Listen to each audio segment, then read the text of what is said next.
자, 오늘 우리에게 주시는 하나님의 말씀은 에스더서 9장 1절부터 19절에 있는 말씀인데요. 앞에 나오는 스크린에 나오는 말씀만 교독해 드리도록 하겠습니다. 아달월 곧 12째 달 13일은 왕의 어명을 시행하게 된 날이라. 유다인의 대적들이 그들을 제거하기를 바랐더니 유대인이 도리어 자기들을 미워하는 자들을 제거하게 된 그날에 유다인들이 아하수에로 왕의 각 지방, 각 읍에 모여 자기들을 해하고자 한 자를 죽이려 하니 모든 민족이 그들을 두려워하여 능히 막을 자가 없고 각 지방 모든 지방관과 대신들과 총독들과 왕의 시무를 보는 자들이 모르드게를 두려워함으로 다 유다인을 도우니 유다인이 칼로 그 모든 대적들을 쳐서 도륙하고 진멸하고 자기를 미워하는 자에게 마음대로 행하고 유다인의 대적 하만의 10 아들을 죽였으나 그들의 재산에는 손을 대지 아니하였더라. 하만의 10 아들의 시체가 매달리니라. 왕의 각 지방에 있는 다른 유다인들이 아달월 13일에 모여 스스로 생명을 보호하여 대적들을 도륙내었으나 그들의 재산에는 손을 대지 아니했고 14일에 쉬며 그날에 잔치를 베풀어 즐겼고 수산에 사는 유대인들은 13일과 14일에 모였고 15일에 쉬며 이날에 잔치를 베풀어 즐긴지라. 아멘. 본문 1절 보니까 우리에게는 생소한 날짜가 있습니다. 아달월 곧 12째 달 13일은 왕의 어명을 시행하게 된 날이라.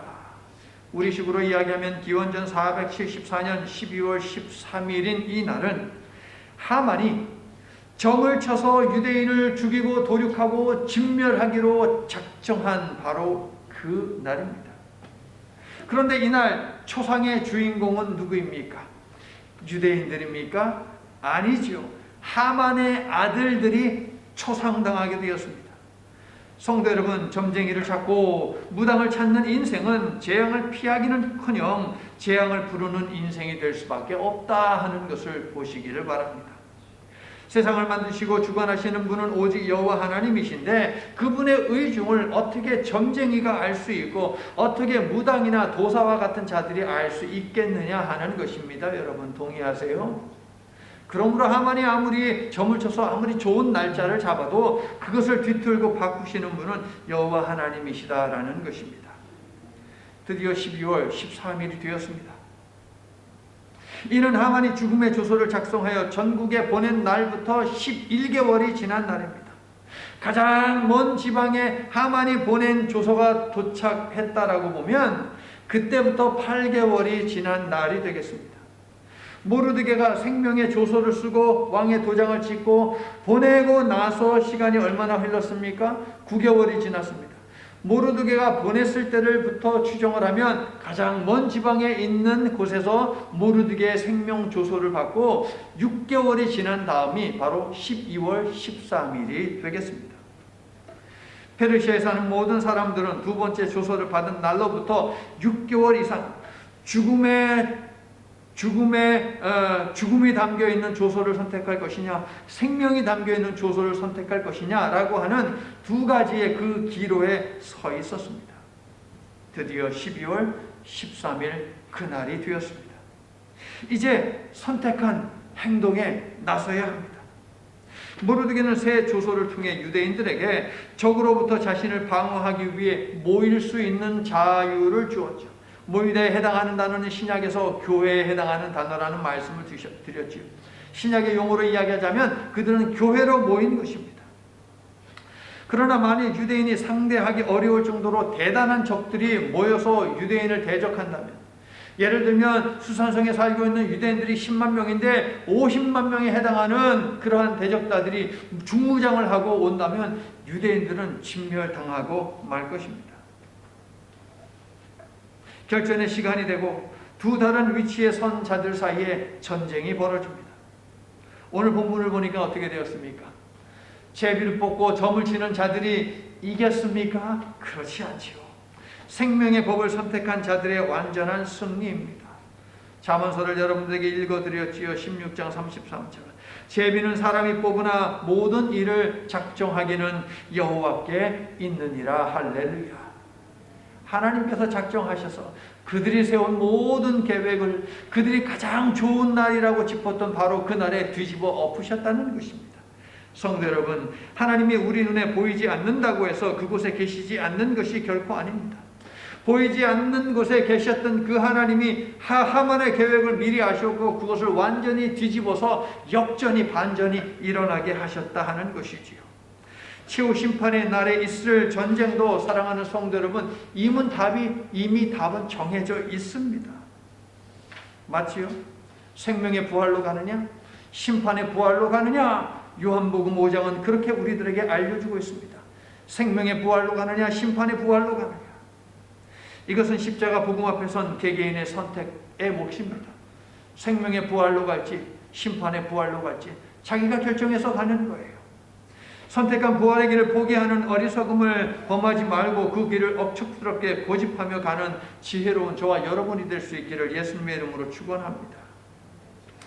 자, 1절은요. 이날 어떤 일이 본래 계획이 되었고 또 그 일이 어떻게 되었는지를 압축해서 요약하고 있는 말씀이 되겠습니다. 1절은 앞에 있는 내용을 요약을 하고 또 어떤 일이 벌어졌는지 미래에 대한 일도 미리 요약을 해서 소개하고 있다고요. 유대인 즉 하나님의 백성들을 제거하려고 한 자들이 오히려 하나님의 백성들에 의해서 제거되었다. 그게 바로 1절의 내용이죠. 하나님께서 악의 무리들의 계획을 뒤집어 완전히 반전이 일어나게 하신 것입니다. 이날 돌이켜 주님의 편에 선 자들은 하나님의 백성들과 함께 살게 되지요. 그렇지 않은 자들은요, 전멸되었습니다. 그런데 이 모습을 보면서 출애굽 사건 때 있었던 모습이 그대로 우리들에게 투영이 됩니다. 출애굽 때에도 동일한 일이 있었습니다. 하나님께서는 이집트에 사는 모든 자들에게 9번의 기회를 주셨습니다. 한 번도 아닙니다. 두 번도 아닙니다. 한국 사람을 좋아하는 3세판도 아닙니다. 9번이나 되는 기회를 이집트에 사는 모든 자들에게 주셨습니다. 하나님께서 하시는 일에 반대편에 서지 말고 하나님의 편에 서라라고 9번이나 그들에게 촉구하셨습니다. 여러분, 7번째 우박 재앙이 일어날 때에 바로 이런 일이 벌어졌습니다. 하나님의 말씀에 귀를 기울이는 자들이 나타나가지고 드디어 이제 두 무리로 나뉘게 되는 것이에요. 출애굽기 9장 20절과 21절을 보니까 바로의 신하 중에 여호와의 말씀을 두려워하는 자들은 그 종들과 가축을 집으로 피하여 들였으나 하나님의 말씀을 마음에 두지 아니하는 사람은 그의 종들과 가축을 들에 그대로 두었더라. 한쪽은 여호와 하나님을 두려워하고 그 말씀을 믿는 길을 선택을 해가지고 사람도 가축도 집 안에 들임으로 말미암아 죽임당하는 것을 피했죠. 그런데 하나님을 여전히 멸시하고 하나님을 대적한 자들은 종들을 풀어서 바깥에서 가축을 치게 했죠. 그래서 종들도 죽고 가축도 죽는 일이 벌어졌다라는 것이죠, 여러분. 지난주 본문이었던 에스더서 8장 17절을 보면 유대교로 개종한 자들이 있었다라고 8장 17절이 이야기하죠. 또 오늘 본문인 9장 3절을 봐도 유대인 편에 선 사람들이 있었다라고 되어 있습니다. 그러니까 생명의 조소가 전국에 뿌려지고 나서 그때부터 하나님의 편에 선 자들과 그 반대편에 선 자들이 철저히 나누어졌다라고 하는 것입니다. 출애굽 때에도 그리했다는 거에 7번째 재앙에서부터. 성도 여러분, 하나님께서 지금 세상을 심판하시면 알곡인 줄 알았는데 쭉정이인 사람들이 있을 것이고 쭉정이인 줄 알았는데 알곡인 사람들이 있을 것입니다. 우리는 하나님의 뜻이 있는 자리에 항상 거함으로 하늘 창고에 거둬들이는 그런 알곡으로 끝까지 살아갈 수 있기를 예수님의 이름으로 축원합니다. 바로의 신하들 중에요, 8번째 메뚜기 재앙이 임하니까 7번째부터 얘네들이 막 흔들렸어요. 마음이 흔들렸어요. 하나님이 흔드시니까 거기에 넘어간 자들이 있었어요. 8번째 재앙이 임하는데도 지금 선포가 됐는데 바로가 여전히 말을 듣지 않자 신하들이 감히 바로에게 이렇게 말을 했습니다. 어느 때까지 이 사람이 우리의 함정이 되리이까 그 사람들을 보내어 그들의 하나님 여호와를 섬기게 하소서. 왕은 아직도 애굽이 망한 줄을 알지 못하시나이까. 감히 세계에서 가장 거대하고 강했던 이집트의 황제에게 하는 말이 이집트는 이미 망했다 라고 말을 하는 거예요. 빨리 이 사람들 내보내라 라고 하면서 하나님 편에 섰죠.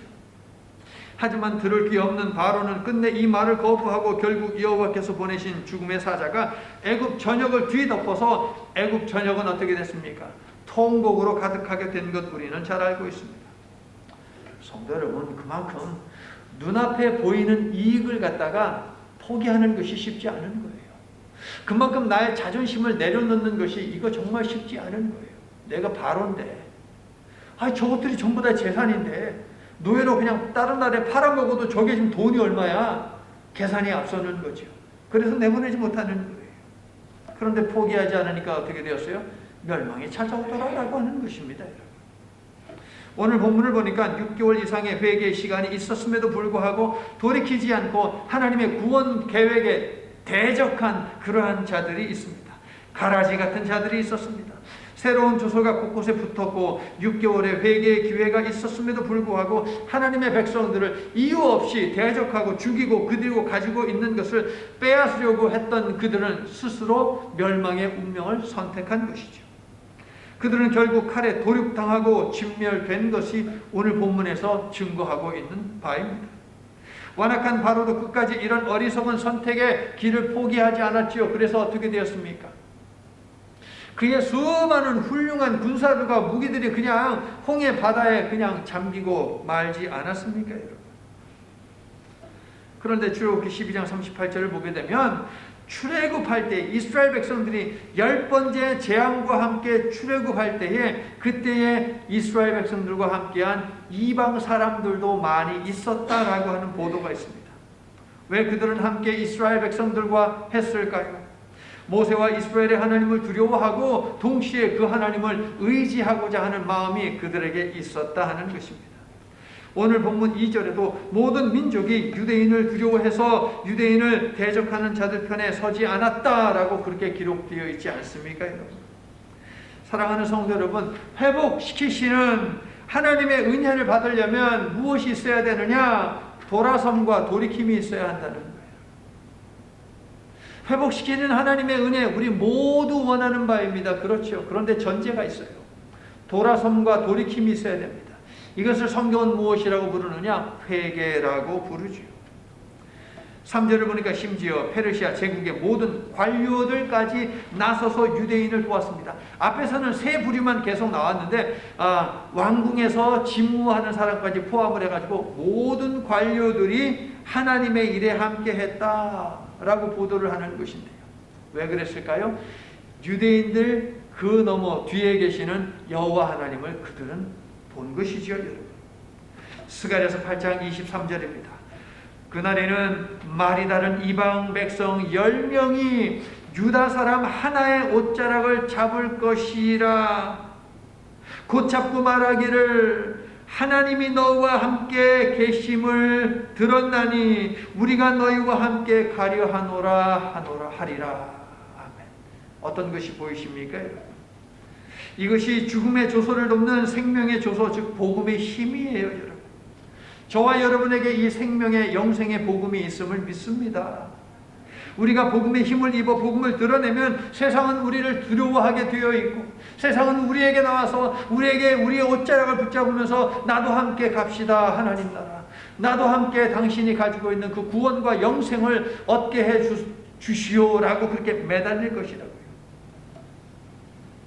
성도 여러분, 하나님의 백성인 우리는 세상에 홀로 버려져 있지 않다라고 하는 이 사실을 보십시오. 하나님의 때가 되면 어디에서 우리가 아는 사람 모르는 사람 다 나와가지고 우리와 함께하는, 우리를 도와서 하나님의 일을 함께하는 그날이 반드시 온다는 거예요. 하나님은 도움의 손길을 여기저기에 심어 두셨어요. 여러분 아멘이세요?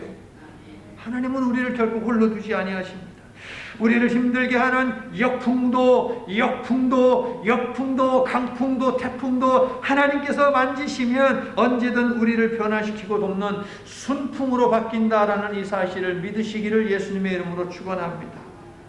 비록 벌어진 일로 인해서 우리가 어떻게 될지 한 치 앞도 모르는 인생을 우리는 살아가지만 한 치 앞도 모르는 그 일이 누구의 손에 있는지 우리는 알고 있잖아요. 아멘. 누구의 손에 있어요? 하나님. 할렐루야. 하나님이 여러분과 함께하여 복받는 것을 보고 여러분 주변에 있는 사람들도 그 하나님 나도 좀 믿게 나에게 좀 얘기해 주시오라고 하는 이런 일들이 벌어질 수 있기를 예수님의 이름으로 간절히 축원합니다. 자, 하나님의 백성을 대적한 자들을 이틀에 걸쳐서 칼로 도륙내고 진멸하고 응징하는데 관련 말씀들을 보면 눈에 띄는 것이 있어요. 반복되는 말씀이 있습니다. 그것이 뭡니까? 그들의 재산에는 손을 대지 않았다. 여러분 성경 보세요. 10절 후반부에 있죠. 밑줄 쫙 그으세요. 15절 뒷부분에 있죠. 밑줄 쫙 그으세요. 그들의 재산에는 손을 대지 않았다. 또 16절 뒷부분에도 있지요. 어떻게? 그들의 재산에는 손을 대지 아니하였더라 라고 되어 있지 않습니까? 모르드게가 작성한 생명조서에 따르면, 자 여러분 보세요. 8장 11절 보세요. 8장 11절 보니까 탈취하지 말라 그랬어요? 아니요. 8장 11절 보니까는 맨 끝에 보세요. 그 재산을 뭐하라? 탈취하게 했다라고 했었어요. 그러니까는 약탈해도 된다라고 하는 그런 명령을 모르드게는 내렸습니다. 그러나 하나님의 백성된 자들과 그들과 함께한 자들은 원수, 대적, 악한 자들의 재산에 손을 대지 않았다 하는 것입니다. 바로 눈앞에 보이는 이익에도 조금의 흔들림이 없는 이유가 무엇이겠습니까? 하나님 믿는 사람들은 이렇게 달라야 한다는 건 아니겠습니까, 여러분? 왜 그들이 재산에는 손을 대지 않았습니까? 그들이 싸우는 전쟁이 방어와 보호를 위한 정당성이 있는 항전이지 감정적인 보복이나 약탈을 위한 전쟁이 아니었다라고 하는 것입니다. 그런데 이거보다 더 중요한, 훨씬 더 중요한 이유가 있습니다. 하나님의 백성들은 이번 전쟁을 따라해 볼게요. 거룩한 전쟁. 이번 전쟁을 거룩한 전쟁으로 생각하고 있습니다. 하나님의 백성들을 위해서 싸우시는, 하나님이 하나님의 백성들을 위해서 싸우시는 거룩한 전쟁을 저들이 싸우고 있다는 고백을 저들은 하고 있기 때문에 어떤 물건에도 손대지 않았다라고 하는 거예요. 남녀노소와 가축까지 모두 멸절하면서 전리품을 챙기지 않는 전쟁을 거룩한 전쟁이라고 부릅니다. 영어로 Holy War, 간단히 말해서 성전, 거룩한 전쟁 이렇게 부릅니다. 창세기 14장을 보면 동방의 연합국가들이 소돔과 고모라를 칩니다. 소돔과 고모라 패배하고요. 소돔성에 있었던 아브라함의 조카와 소돔성 주민들과 그들의 재산들이 전부 다 약탈돼 가죠. 아브라함이 나섰습니다. 나서서 소돔 왕을 대신해서 싸워줬죠. 그래가지고서 전쟁에서 승리하지 않습니까? 이기고 돌아오는 그 아브라함을 소돔 왕이 나가서 환영합니다. 환영하면서 하는 말이 무엇이었습니까? 소돔 백성들만 나에게 주고 재산은 다 네가 가져가라 라고 이야기했죠. 그런데 아브라함이요, 만유의 주제이신 여호와 하나님께 맹세하면서 이렇게 답했습니다. 네 말이 내가 아브라함을 치부하게 하였다 할까 하여 내게 속한 것은 실 한 오락이나 들매끈 한 가닥도 내가 가지지 아니하리라. 무슨 말입니까? 하나님께서 아브라함을 축복하시면서 너를 축복하는 자는 내가 그를 축복할 것이고 너를 저주하는 자는 내가 그를 저주할 것이다. 즉 내가 너를 축복의 통로로 삼을 것이다. 내가 너에게 복을 주어서 그 복이 흘러가게 할 것이다 라고 하나님이 약속하셨죠. 그렇죠. 그런데 소돔 왕에게서 물건을 받아가지고서 재산을 받아서 아브라함이 부자가 되면 그것은 하나님이 주신 복으로 부자가 된 것이 아니라 소돔 왕 때문에 부자가 된 거잖아요. 나는 그런 소리를 하나님이 듣게 하시는 것을 원치 않는다라고 하는 고백이 있었지요. 어찌 보면 이것이 최초의 거룩한 전쟁이라고 부를 수가 있겠습니다. 아브라함은 분명하게 고백하며 선포했습니다. 복 주시는 분은 하나님이시다. 여러분도 믿으시면 아멘 합시다. 그래서 눈앞의 이익도 이런 지하에 거절한 것입니다. 아브라함의 믿음은 바로 이것입니다. 복 주시는 분은 하나님이시다. 내가 내 잔머리 굴려가지고서 내가 내 이 힘을 활용해가지고서 그래가지고서 수단 방법 가리지 않고 동원해가지고서 내가 부자가 되고 내가 뭐 똑똑하게 되고 이렇게 하겠다. 아니, 하나님이 주신 것으로 나는 만족하며 살겠다라는 것이죠. 자, 거룩한 전쟁에 관한 이야기가 여호수아서 엄청 많죠. 그 다음에 역대기 왕들의 이야기, 출애굽기 엄청 많이 있습니다. 그런데 에스더와 관련해서 사울 왕의 불순종을 우리가 짚고 넘어가지 아니할 수가 없습니다. 사무엘상 15장에 관련 내용이 있죠.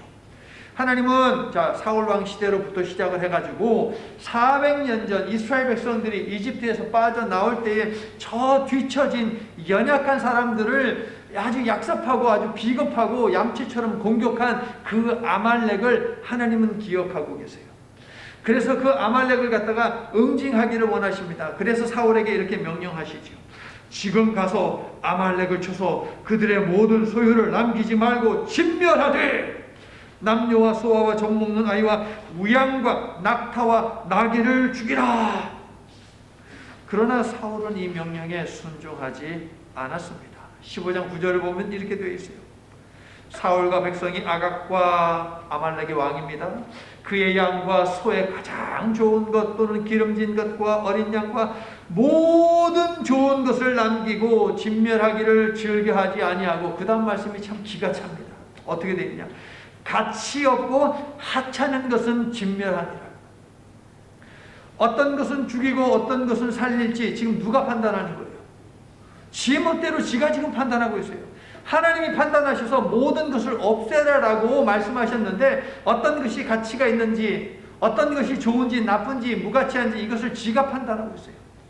그래서 지 눈에 보기에 지 마음에 드는 것은 그대로 그냥 살려두었다, 세이브했다라고 하는 것이죠. 그 결과 사울은 전쟁에서 비참하게 죽은 것 우리 알고 있죠. 그리고 아말렉의 후손들은 남게 됩니다. 그래서 그 시대로부터, 사울 시대로부터 불순종했던 그 순간부터 600년이 지난 다음에 무슨 일이 벌어집니까?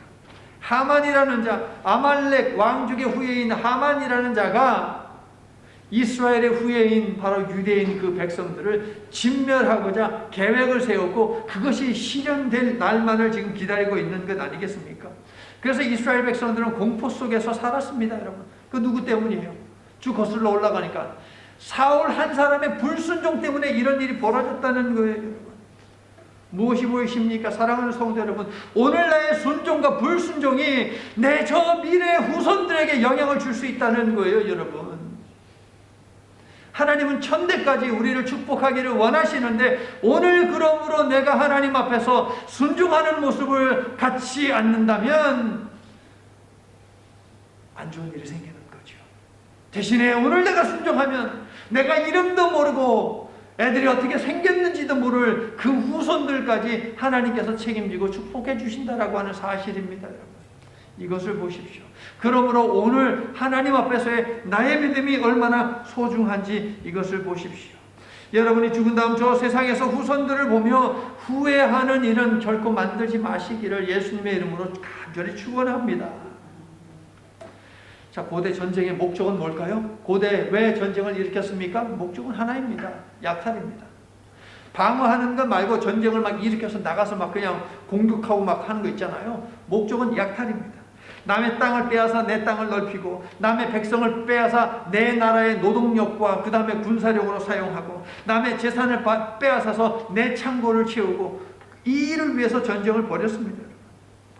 그러나 에스더 시대의 유대인 하나님의 백성들은 욕망을 쫓지 않았다는 거예요. 전쟁을 치르면서도 고대 전쟁의 목적인 약탈을 위해서 싸우지 않았다는 거예요. 모르드게가 해도 돼 라고 말했음에도 불구하고, 그렇게 함으로 전쟁에서 이기고도 대적을 살려두고 전리품을 탐한, 그래서 하나님께 버림받은 사울의 불순종을 우리는 되풀이하지 않겠습니다 라고 결단한 거예요, 여러분. 그들은 순종보다 더 큰 명분은 없다는 것을 알았습니다. 그래서 자발적으로 다른 사람들의 재산에는 손대지 않고 하만의 아들들까지 모조리 처단함으로 사울의 불순종을 수정을 해버렸습니다. 그리고 그 질긴 600년의 이스라엘과 아말렉 사이의 오랜 갈등을 갖다가 드디어 끊어냈다는 거예요, 여러분. 그랬더니 어떻게 되었어요? 오늘 말씀 저 뒷부분에 보니까 잔치를 베풀며 기뻐할 수 있었다 하는 것이죠.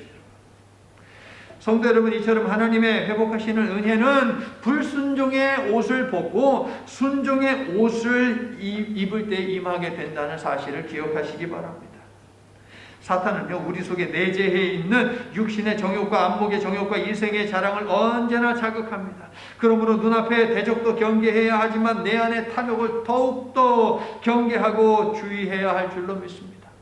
나사렛 예수 그리스도의 이름으로 시험과 유혹, 고난과 두려움을 물리치시기를 예수님의 이름으로 간절히 축원합니다. 자, 이제 이제 다 죽이고 했으니까 이제 신하가 왕에게 보고할 것 아닙니까? 신하가요 12월 13일에 벌어진 일을 왕에게 고합니다. 수산성에서만 유대인의 원수 500명이 죽었고 하만의 10아들이 죽었습니다 라고 보고하죠. 하만의 마지막 자랑이었던 그 많은 아들들까지 그냥 한순간에 사라지는 것을 여러분 보십시오. 5장 11절에서 하만이 어떤 것을 자랑했습니까? 명예, 생명, 지위, 재산, 그리고 많은 재산을 자랑한 바 있습니다. 하나님께서는 그렇게 교만하게 굴던 하만에게서 생명을 빼앗고 명예도 빼앗고 재산도 빼앗고 그의 지위도 박탈시키지 않으셨습니까? 그리고 그에게 남은 마지막 희망이자 마지막 자존심이자 마지막 자랑인 자식들까지 다 빼앗아가 버리십니다. 성도 여러분, 교만은 틀림없이 패망을 불러옵니다. 그러므로 성도 여러분, 썩어 없어지는 것들, 한순간 사라지는 것들을 자랑하지도 사랑하지도 마시기를 예수님의 이름으로 간절히 축원하는 것입니다. 하만의 10아들들을 포함해서 유대인을 이유 없이 미워하고 죽이고자 한 자들을 이틀에 걸쳐서 죽인 것은 무엇입니까? 후한을 피하기 위함이기도 하겠지만 궁극적으로 아말렉의 멸망을 예언한 모세 오경을 성취하고자 한 것이에요. 유대인들이 그리고 유대인들과 함께한 자들이 오래전 하나님께서 모세 오경을 통해서 알리신 약속하신 그 말씀을 기억하고 있었는지 없었는지는 모르겠지만 하나님께서는 자신이 말씀하신 것에 대해서 성실하게 일하고 계신다 하는 거예요. 여러분, 이것을 보시기 바랍니다. 그들이 몰랐더라도 하나님은 하나님께서 약속하신 일을 행하고 계신다 하는 것 아니겠습니까? 아멘이세요. 이 하나님께서 저와 여러분을 향한 계획도, 우리 교회를 향한 계획도 우리는 모르지만 우리가 잠자고 있을 때에도, 우리가 잊었을 때에도 하나님께서는 성실하게 일하고 계신다라고 하는 이 사실을 믿으시기를 예수님의 이름으로 축원합니다. 이게 희망이에요. 이게 우리가 살아갈 힘 아니겠습니까, 여러분? 하나님이 내 편, 하나님이 나를 위해서 일한다라고 하는 건 말이에요, 여러분. 신하에게서 보고를 들은 왕은요, 에스더에게 이제 자랑하는 거예요. 과시하는 거예요. 대단한 성과를 자랑하면서 하는 얘기가 뭐냐? 도성 수산에서만 500명과 하만의 아들들이 죽었는데 다른 지방에서는 얼마나 많은 유대인의 대적들이 죽었겠소?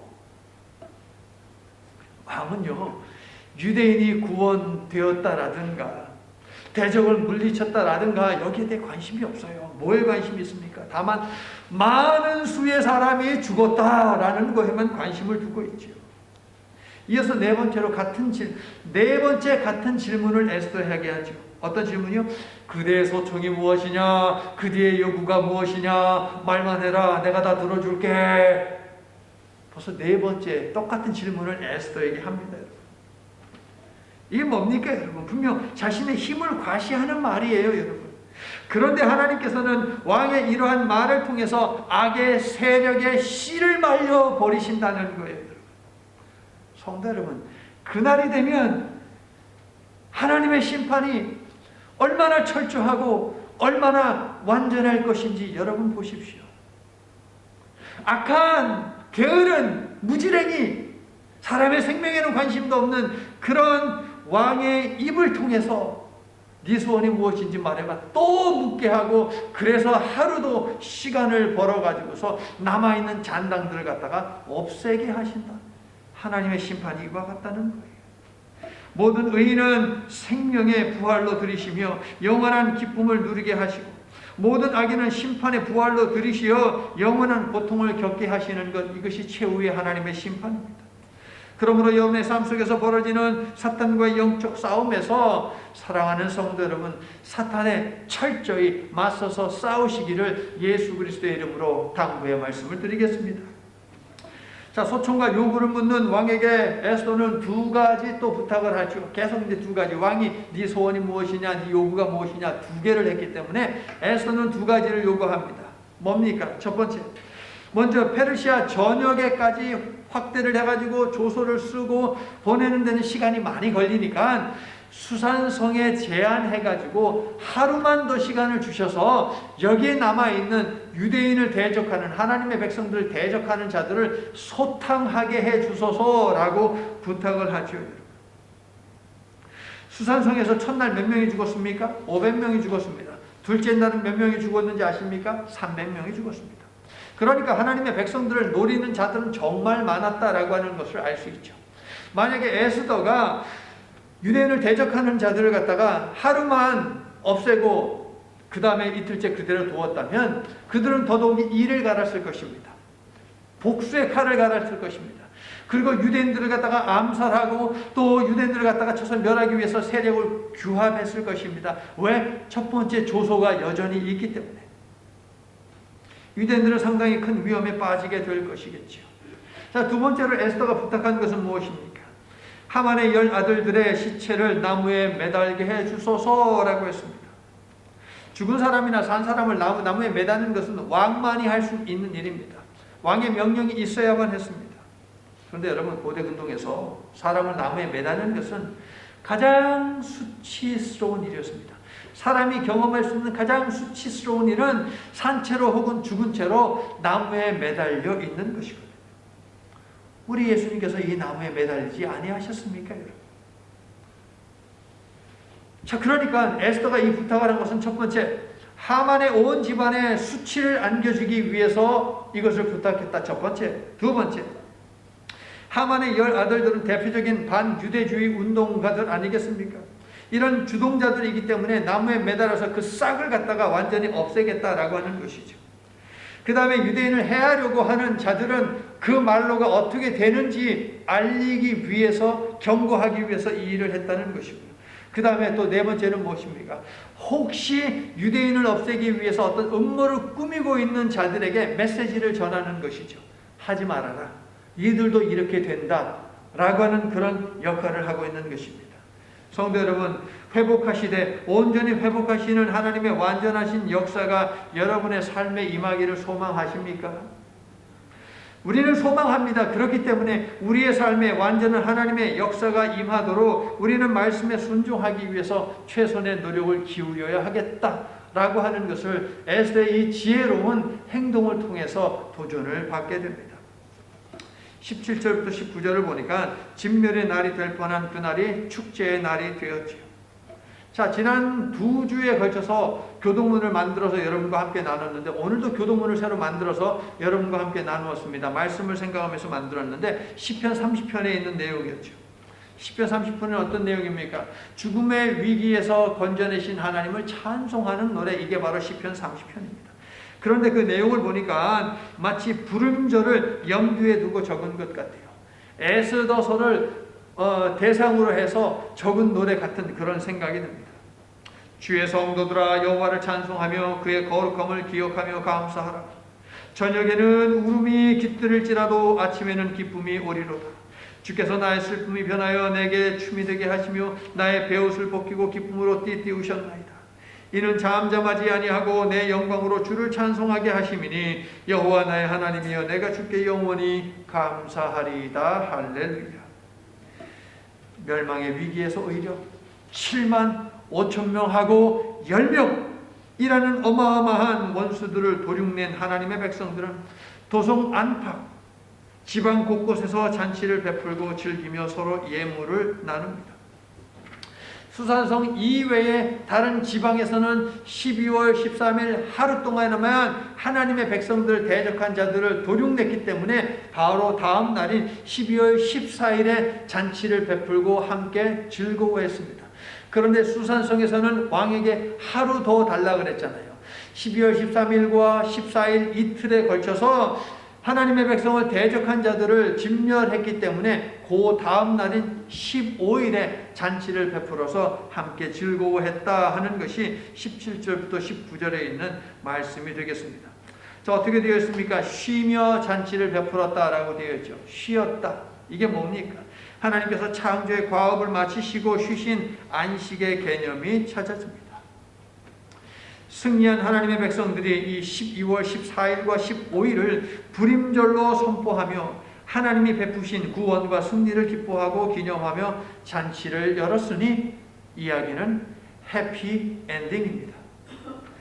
성도 여러분, 나는 여러분의 인생도 해피엔딩으로 마무리 되기를 예수님의 이름으로 간절히 축원합니다. 승리하는 자에게는 영원한 안식을 누리며 기뻐할 잔치가 예비되어 있는데 우리가 올바른 믿음으로 반응할 때에 회복시키시는 하나님의 회복케 하시는 은혜의 역사가 임하게 된다. 이 사실을 기억하십시오. 우리가 믿음으로 올바로 반응할 때의 말입니다. 전쟁을 마친 후 누리는 잔치는 불순종했던 과거를 청산하고 순종을 회복하여 거룩한 전쟁을 함께 싸운 하나님의 백성들만이 참여할 수 있습니다. 최후 심판 때도 마찬가지일 것입니다. 저와 여러분은 그 잔치에 어린 양의 피로 빤 하얀 세마포 옷을 입고 어린 양의 신부로 그 잔치에 참여하고 함께 즐거워할 수 있기를 예수님의 이름으로 간절히 축원합니다. 이제 말씀을 마칩니다. 지난 2주 동안 코로나 바이러스로 인해서 다들 신경이 바짝 쓰였을 것입니다. 우리와 함께 신앙하는 형제 자매들을 회복시켜 주시고 또 회복시켜 주고 계시는 그 하나님께 감사와 영광을 올려드립니다. 하나님의 성전을 찾는 그 뜸한 걸음들도 있습니다. 그 걸음들을 위해서도 하나님은 지금 이 시간 일하고 계시는 줄로 믿습니다. 그 사람들의 그 심령을 갖다가 하나님께서 복잡하게 하시고 계속 쿡쿡 찔러가지고 하나님 전에 나와 하나님을 예배하는 그 신앙이 회복되게 해주시기를 간절히 바라고 소망하는 마음이 있습니다. 회복. 정말 좋은 말입니다. 회복. 우리의 아픈 몸도 회복되어야 하고 우리의 지친 마음도 회복되어야 하고 코로나 바이러스와 거리두기를 해야 하는데 하나님과 거리두기를 하는 우리의 영도 회복이 되어야 합니다. 하나님은 우리의 삶에서 모든 멍해를 제거해 주기를 원하시는 분이시오. 우리의 구원을 위해 쉬지 않고 일하고 계시는 하나님이심을 믿습니까? 아멘. 유대인들이 함께 에클레시아 모였던 것처럼 하나님의 교회에 함께 모여 예배하고 선교하는 이 마음을 하나님 나라에 입성하는 때까지 사탄에게 넘겨주지 마시기를 바랍니다. 믿음의 주요 또 온전케 하시는 예수 그리스도께 초점을 맞춤으로 에스더 시대 유대인들이 경험했던 회복시키시는 하나님의 은혜의 역사를 날마다 체험하며 살아가는 또 감사하며 살아가는 저와 여러분 될 수 있기를 나사렛 예수 그리스도의 이름으로 간절히 축원합니다. 아멘.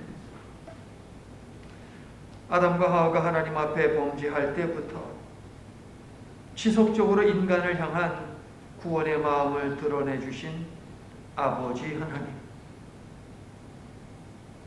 창조 이래로 오늘에 이르기까지 역사가 진행되어 오면서 구원하고자 하시는 아버지 하나님의 계획과 마음은 한순간도 변한 적이 없고 그 일을 쉬신 적도 없으심을 저희들 고백합니다. 그렇다면 하나님의 회복시켜 주시는 그 은혜를 모든 사람들이 받아 누려야 하는데 현실은 그러하지를 못합니다. 세상 일들이 우리들에게 필요하지요. 세상 속에서 살기 때문에. 그러나 주 여호와 하나님이시여 그 속에서 그 템포에 맞춰서 우리가 일을 한다 하더라도 세상에게 하나님을 향한 우리의 마음을 건네지 아니하도록 빼앗기지 아니하도록 우리의 믿음을 지켜주시옵기를 하나님 아버지 간절히 바라오고 원합니다. 믿음의 사람으로서 하나님의 백성으로서 싸워야 하는 선한 싸움을 멈추지 않고 싸워 나아가며 하나님의 예배자로 살아가는 성도들 될 수 있도록 주님 지켜주시옵기를 간절히 바라옵고 원합니다. 이 세상에는 하나님에게서 우리를 떼어놓으려고 하는 악마의 그 세력과 그리고 계교가 만연합니다.